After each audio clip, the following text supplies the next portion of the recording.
Kuki lalhoulupsingga mannaraga kwa mana lalonnabagidamak nongmei kapsinkhibani. Ningthaujam Roben kauba mioi amagi wangjing bazada leiba dukanda nongmei kapsilambagi matangda Kangleipak Communist Party KCP na wafam kara thamlagli. Aina thingkraba loop asig Information and Public Relations Secretary M Punsibana maitena khuyek pidun thadorokpa cherol amana hai. Ningthaujam Roben kauba mioi amagi wangjing bazada leiba dukanda nongmei kapsilamle hyriba thaudo adu party asigi kamre singa sathakibani. Roben na Kuki lalhoulupsingga kwa mana lalonbagi syndicate amada saru yaduna leire paisa khara hena fangna bohanabada mahakna hyriba syndicate aduga thobal amasung kapsinki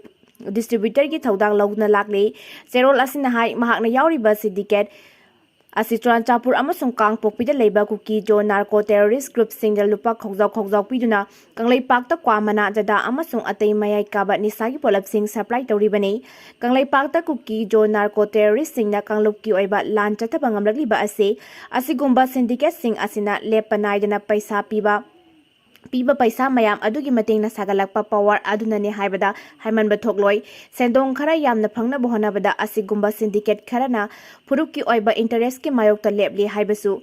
yai haina cherol asina makha tarakle ningthaujam Roben hariba mioi asi party na piba warning gi matungda fawba sendong sauna phangna bohanabada lebak ki mayokta leiriba syndicate aduga chatminariba mioi ama oibana mahakpu makhongda kapna waraknabagi standing order leiribani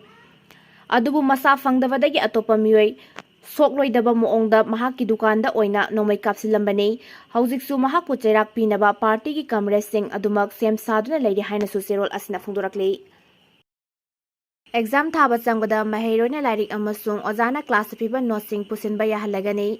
Central Board of Secondary Education CBSE na academic section listing ani kuntaru kuntret tagi hauna class 9 gi maheroi singda open book assessment chana hanaba official oina ayaba pikre June kunmanga da board asi governing body na mifam ama pangthoklaba matungda National Curriculum Framework for School Education listing ani kulhumdoi amadi National Education Policy listing ani kunga sanagadaba moongda anouba thorang asi sanaba haunaba ayaba pikibani Nauna sana hangadoriba thorang asina maheroi singda exam ga mari lenana pungning wakhan wabagi sang hanthabaga loinana maheroi singi wakhan khanba ngambagi sang khangba ngamlagani haire khwaidagi ihan hana kumja lising ani kulhumdoi gi November da CBSE gi curriculum committee na thorang asisana hanabagi wafang khana bahauke matung tarakpada botna akhanana school khara da changyeng oina thorang asisana hanke ahan batangka ki oina class 9 amasung 10 gi maheroi singda English Mathematics amadi science subject ta anouba thorang asisana hanuna chayeng tauke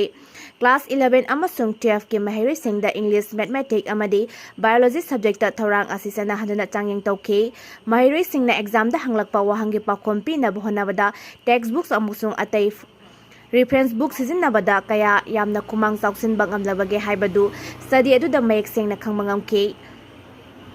sang naina lairik paba maheroi singdi exam hall manungda textbook amasung reference book ki kanaba loba